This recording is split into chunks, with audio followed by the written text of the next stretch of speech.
Listen to this. The sound of my home being violated is a noise I will never forget. Not the drill, not the hammer, but the way laughter bounced off my plaster like someone had poured salt into an open wound.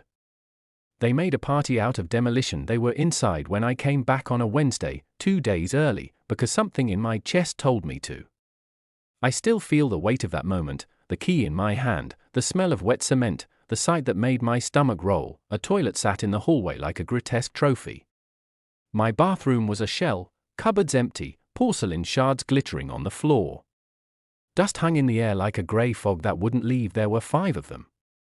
My sister, Mara, with that rehearsed smile she keeps for cameras, her husband, Jonah, who could make a bank manager feel like a co-conspirator, and his parents, who had turned my kitchen into a construction site and a comedy. They wore work gloves and laughed at the way some people wear Sunday clothes. "We're renovating before we move in," Mara said, as if removing my cabinets was a courtesy. Her father-in-law clapped like a man reading from a script. The sound of their mirth was the first betrayal, because I could tell they expected me to break. That's what family does when it wants your sympathy. It baited me with my own name. I didn't scream. I didn't beg. I didn't call them out. I said one small word and kept my face like stone. Okay. They thought okay was surrender. It was not. It was a pause long enough for me to start counting. This wasn't sudden. It was a slow rot. When we were kids, Mara shadowed me, not with gratitude so much as with a habit of asking, and me, stupidly, saying yes. Tuition, loans, the wedding that I covered when Jonah's side sputtered excuses. I paid more than once because she folded her hands and called me anchor. After Mom and Dad, the house had my name stamped on the deed.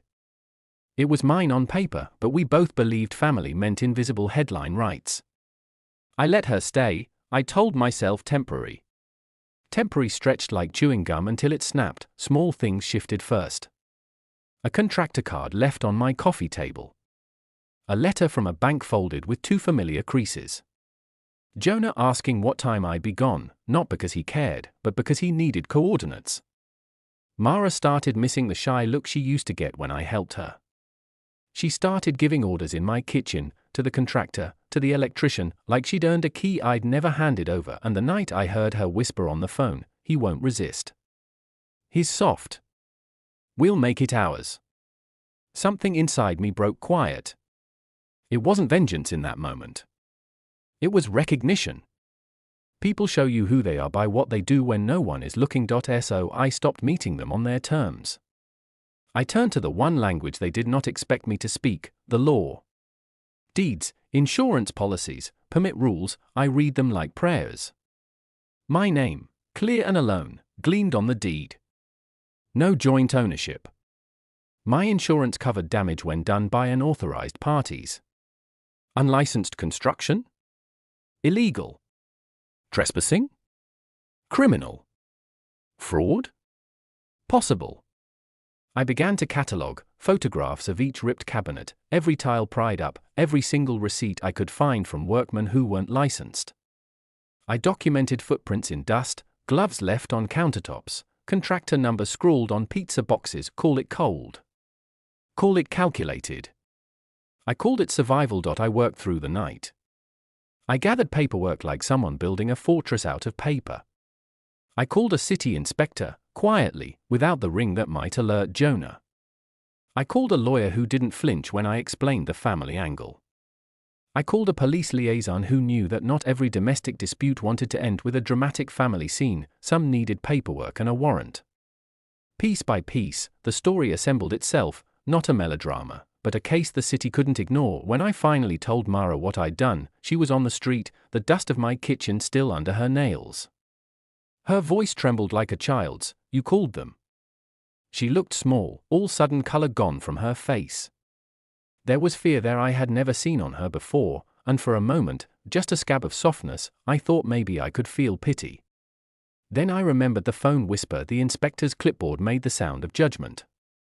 Unlicensed construction, property damage, trespassing. Those words landed like falling hammers, each one deeper than the one before. Jonah sputtered. His father tried to bluff. The police were methodical. They treated the mess like evidence, and that's when I saw it. the gloves going limp, the smiles folding into mouths that couldn't find a sentence to save them. Neighbors watched from doorways, their faces a jury. The sirens reflected in the windows like courtroom lights. For a little while, everything I had been swallowing, the resentment, the late nights, the quiet bills, seemed to settle into a single, clean stripe of rightness.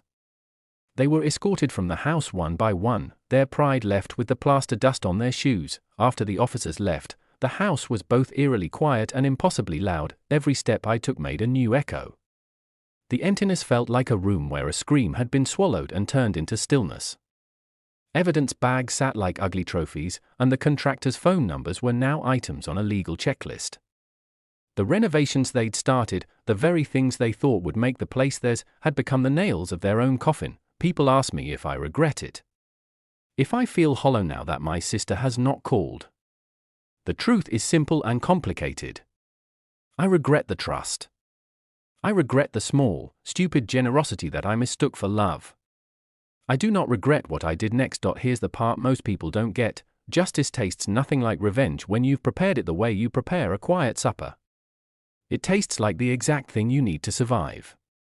I didn't want to yell and tear into them in front of neighbors.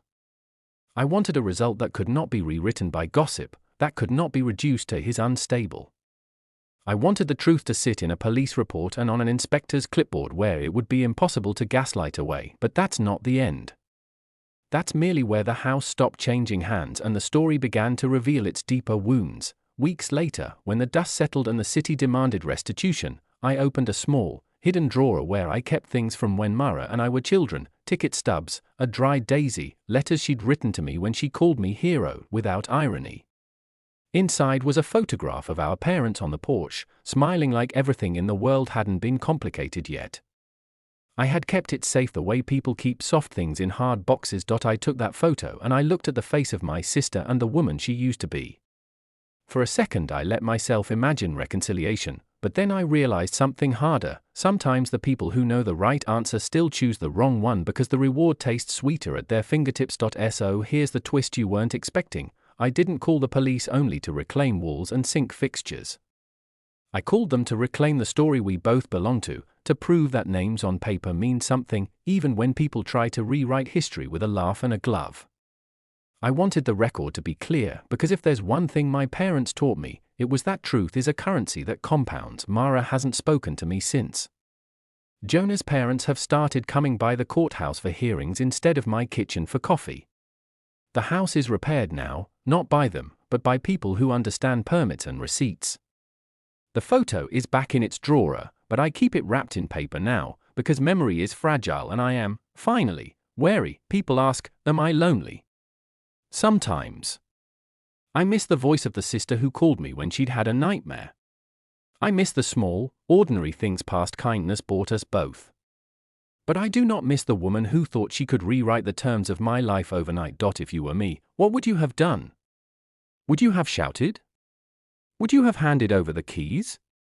Or would you have set down the tools of the world, the papers, the phone calls, the quiet evidence, and waited until everyone else revealed themselves? Leave me a comment. Tell me the hardest truth you had to demand.